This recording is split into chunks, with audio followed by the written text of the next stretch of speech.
بسم الله الرحمن الرحيم. السلام علیکم ورحمۃ اللہ وبرکاتہ. ان الحمد للہ نحمده ونستعینه ونستغفره ونعوذ باللہ من شرور انفسنا ومن سیئات اعمالنا من يهد الله فلا مضل له ومن يضلل فلا هادي له واشهد ان لا اله الا الله وحده لا شريك له واشهد ان محمدا عبده ورسوله. يا ايها الذين امنوا اتقوا الله حق تقاته ولا تموتن الا وانتم مسلمون. يا ايها الناس اتقوا ربكم الذي خلقكم من نفس واحده وخلق منها زوجها وبث منهما رجالا كثيرا ونساء واتقوا الله الذي تساءلون به والارحام ان الله كان عليكم رقيبا. يا أيها الذين آمنوا اتقوا الله وقولوا قولا سديدا يصلح لكم أعمالكم ويغفر لكم ذنوبكم ومن يطع الله ورسوله فقد فاز فوزا عظيما. أما بعد فإن خير الحديث كتاب الله وخير الهدي هدي محمد صلى الله عليه وسلم وشر الأمور محدثاتها وكل محدثة بدعة وكل بدعة ضلالة وكل ضلالة في النار. گرامی قدر علماء کرام، معزز حاضرین، اسلامی ماں اور بہنوں، ابھی آپ حضرات نبی کریم صلی اللہ علیہ وسلم کے اعلیٰ اخلاق و کردار کے تعلق سے بڑی مفید باتیں سن رہے تھے، اور اسی طریقے سے عورتوں کے تعلق سے بھی آپ نے مفید باتیں سنی. اما عائشہ صدیقہ رضی اللہ تعالیٰ عنہ سے ایک سوال کیا گیا، اور وہ سوال کیا تھا؟ اللہ کے نبی صلی اللہ علیہ وسلم کے اخلاق و کردار کے تعلق سے تھا کہ آپ صلی اللہ علیہ وسلم کا اخلاق کیسا تھا.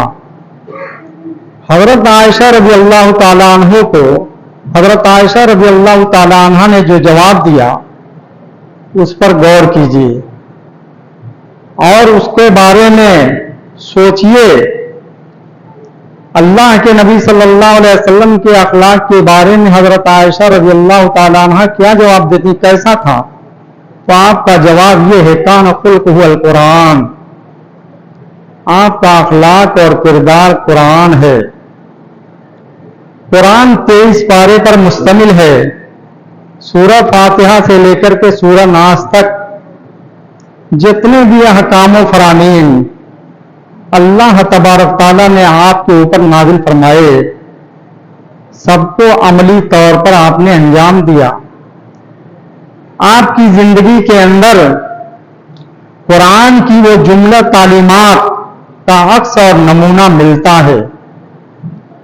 آپ نے دشمنوں کے ساتھ کیا برتاؤ کیا، دشمنوں کے ساتھ کیا آپ کا سلوک رہا، وہ اس کے علاوہ جانوروں کے ساتھ، انسانوں کے ساتھ، بچوں کے ساتھ، اپنے لوگوں کے ساتھ، غیروں کے ساتھ، یتیموں اور بیواؤں کے ساتھ، بے بس اور لاچار اور مجبور لوگوں کے ساتھ اللہ کے نبی صلی اللہ علیہ وسلم کا کیا عملی کردار رہا، اس پر غور کرنے کی ضرورت ہے. ہم اور آپ بھی قرآن کو مانتے ہیں کہ اللہ رب العالمین کا کلام ہے، اس کی تلاوت کا بھی ہم اہتمام کرتے ہیں رمضان میں. غیر رمضان میں تو چھوڑ دیتے ہیں، اللہ ماشاء اللہ کچھ لوگ آپ کو ملیں گے جو غیر رمضان میں بھی قرآن مجید کی تلاوت کرتے ہیں. تو قرآن سے ہمارا رشتہ کتنا مضبوط ہے، قرآن کو ہم کتنا سمجھتے ہیں، کتنا پڑھتے ہیں، اور قرآن کے احکام و فرامین پر ہم کتنا عمل کر رہے ہیں. اللہ کے نبی صلی اللہ علیہ وسلم کا جو اعلیٰ اخلاق اور کردار تھا وہ آپ کی دعوت میں سب سے زیادہ مؤثر ثابت ہوا. سب سے زیادہ دشمن جو متاثر ہوئے آپ کے عملی نمونے سے، آپ کی عملی زندگی کو دیکھ کر کے، دشمن بھی اور دوست بھی سب متاثر ہوئے. اللہ کے نبی صلی اللہ علیہ وسلم کے لیے مدینہ کی سرزمین، مسلمانوں کے لیے مکہ کی سرزمین تنگ ہو گئی. اللہ کی عبادت اور بندگی آزادی کے ساتھ کرنا مشکل اور دشوار ہو گیا۔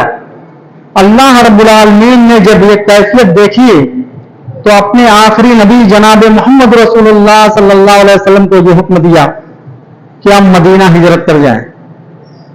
جدہ قریب تھا، طائف قریب تھا، لیکن طائف جانے کے لیے نہیں کہا، جدہ جانے کے لیے نہیں کہا، مدینہ ہجرت کرنے کا کیوں حکم دیا؟ اس لیے کہ مدینے کے حالات آپ کے موافق تھے۔ مدینہ کے لوگ آتے تھے اللہ کے نبی صلی اللہ علیہ وسلم کے پاس ہجرت کرنے سے پہلے، مکہ آ کر کے دین کو سیکھتے تھے، دین کی تعلیمات کو سیکھ کر کے جاتے تھے اور اپنے لوگوں کو دین سکھلاتے تھے۔ تو اللہ کے نبی صلی اللہ علیہ وسلم کو اللہ تبارک تعالیٰ نے یہ دیکھا کہ وہاں کا ماحول آپ کے لیے سازگار ہے، موافق ہے، آپ کی دعوت و تبلیغ کا دائرہ وہاں وسیع ہو سکتا ہے، آپ کی طاقت بڑھ سکتی ہے۔ چنانچہ اللہ تبارک تعالیٰ نے آپ کو مدینہ جو کافی مسافت دوری پر تھا وہاں پر آپ کو ہجرت کرنے کا حکم دیا اور مدینہ کے اندر آپ رہے۔ کوئی لمبا عرصہ نہیں گزرا، محض 8 سال کی مدت میں پھر آپ مکہ کے اندر فاتحانہ طور پر داخل ہوتے ہیں۔ مکہ کو آپ فتح کر لیتے ہیں، لڑائیاں ہوتی ہیں، جنگ ہوتی ہیں، اس کے بعد مکہ فتح ہوتا ہے اور اس کے بعد مکہ کے اندر جب آپ فاتحانہ طور پر داخل ہوتے ہیں تو جو آپ کے جانی دشمن تھے، جن کو یہ خطرہ لاحق تھا کہ ہماری جان نہیں بچے گی، ہم کو محمد اور ان کے ساتھی زندہ نہیں چھوڑیں گے، اللہ کے نبی صلی اللہ علیہ وسلم نے جو اعلان کیا اس کو دیکھیے۔ اللہ کے نبی صلی اللہ علیہ وسلم مکہ میں داخل ہونے کے بعد کیا کہتے ہیں؟ لا تثریب علیکم اليوم، آج کے دن تمہارے اوپر کوئی زور زبردستی نہیں، انتم الطلقاء، تم سب کے سب آزاد ہو۔ سب کو، چند کو چھوڑ کر کے اللہ کے نبی صلی اللہ علیہ وسلم نے سب کو معاف کر دیا، عفو درگزر سے کام لیا۔ یہ کہ آپ کو اپنی طاقت بڑھانی تھی اور چند لوگوں کے بارے میں آپ نے واضح طور پر یہ بیان کر دیا کہ اگر خانہ کعبہ کے پردے سے بھی وہ لٹکے ہوئے ملیں تب بھی ان کو زندہ مت چھوڑو، اس لیے کہ ان کو مارنا، ان کا وجود صفحہ ہستی سے مٹانا، اس کے وجود کو ختم کرنا، یہ امن و شانتی کو قائم کرنے کے لیے تھا۔ اگر ان کو مارا نہیں جاتا تو مکہ کے اندر امن و سکون قائم نہیں ہو سکتا تھا۔ وہ ہمیشہ اپنی رشتہ دارانیوں کے ذریعے مسلمانوں کو نقصان پہنچاتے۔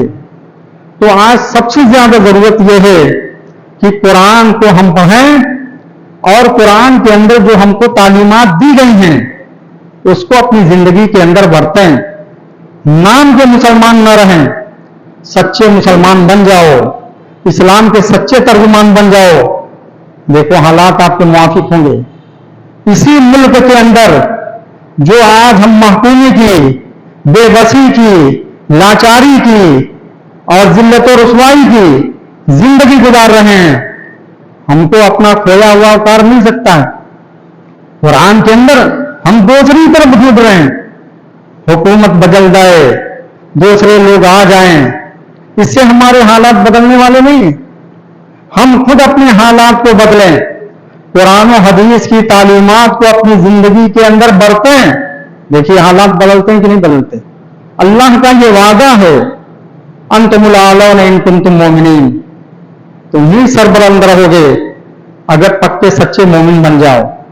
اللہ کا وعدہ ہے، وعد اللہ الذین آمنوا منکم وعملوا الصالحات، اللہ کا وعدہ ہے ان لوگوں سے جو ایمان لے آئے ہیں تم میں سے اور عمل صالح کیے ہیں، نیک عمل کرتے ہیں، ایمان لائے ہیں اور نیک عمل کرتے ہیں۔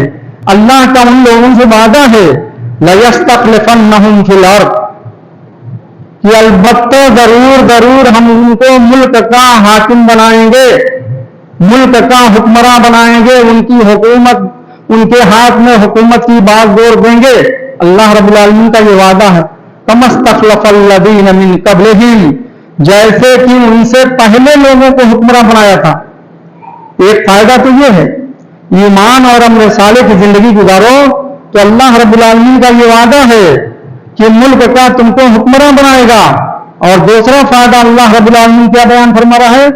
وَلَيُمَكِّنَنَّ لَهُمْ دِينَهُمُ الَّذِي ارْتَضَىٰ لَهُمْ. اللہ تعالی اس دین کو غالب کر دے گا جس دین کو تمہارے لیے پسند فرمایا ہے.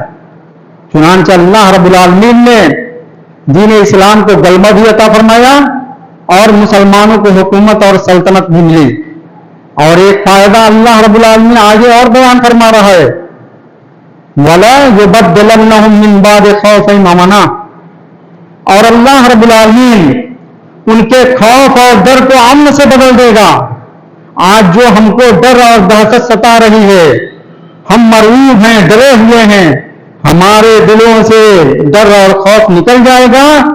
خوف و خطر کا ہم کو کوئی خوف اور خطرہ نہیں ہوگا اور ہم کو امن و سکون کی زندگی ملے گی، امن اور چین نصیب ہوگا. اللہ رب العالمین بیان فرما رہا ہے پھر اس کے بعد یعبدوننی لا یشرکون بی. کن کو اللہ تعالیٰ خلیفہ بنائے گا؟ کن کے دین کو اللہ رب العالمین غالب کر دے گا؟ کن کے دلوں سے خوف اور ڈر کو نکال دے گا؟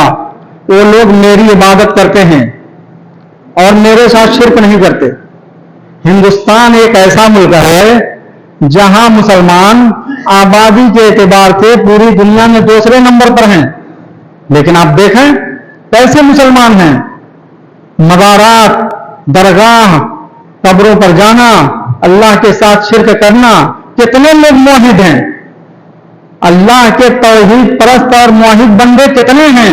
ان کو گن سکتے ہو. اور ان موحدین میں بھی دیکھو کتنے اللہ کا کام کرنے والے ہیں. عمل صالح کی زندگی ان کی کیسی ہے؟ کتنے وہ نماز کے پابند ہیں اور دوسرے احکام کو بجا لے آنے والے کتنے % ہیں؟ کہاں سے اللہ کا وعدہ پورا ہوگا؟ یعبدوننی لا یشرکون بی. یہ بھی شرط ہے کہ وہ لوگ میری عبادت کرتے ہیں اور میرے ساتھ شرک نہیں کرتے، کسی کو شریک نہیں ٹھہراتے. وَمَنْ كَفَرَ بَعْدَ ذَلِكَ فَأُولَٰئِكَ هُمُ الْفَاسِقُونَ. اور جو اس کے بعد ناشکری کریں گے، ایمان سے اور عمل صالح سے اور توحید سے ان کی زندگی خالی ہوگی، تو یہ سمجھ لو کہ یہی لوگ فاسق ہیں، یہی لوگ فاسق ہیں. پھر اس کے بعد اللہ رب العالمین آگے بیان فرما رہا ہے اقیموا الصلاۃ وآتوا الزکاۃ. نماز کی پابندی کرو، زکات دو، واطیعوا الرسول. اور رسول کا کہاں مانو؟ رسول کی اطاعت و فرما برداری کرو تم لوگ. لعلکم ترحمون، تاکہ تم لوگوں کے اوپر رحم کیا جائے. اللہ کی اگر رحمت چاہتے ہو، اللہ کی مہربانی چاہتے ہو، اللہ کی نصرت اور مدد چاہتے ہو، تائید چاہتے ہو، نماز کی پابندی کرو، زکات ادا کرو. رسول نے جو بیان کیا ہے، رسول نے جو فرمایا ہے، اس کے مطابق اپنی زندگی کو گزارو. دیکھو اللہ کی رحمت آئے گی، اللہ کی مدد آئے گی. الیکشن کا زمانہ چل رہا ہے، ہم کو اپنے دین سے وابستہ ہونے کی ضرورت ہے اور ہمارے نبی صلی اللہ علیہ وسلم کی جو تعلیمات ہیں ان تعلیمات کو بروئے کار لانے کی ضرورت ہے اور دعا بھی کرنے کی ضرورت ہے.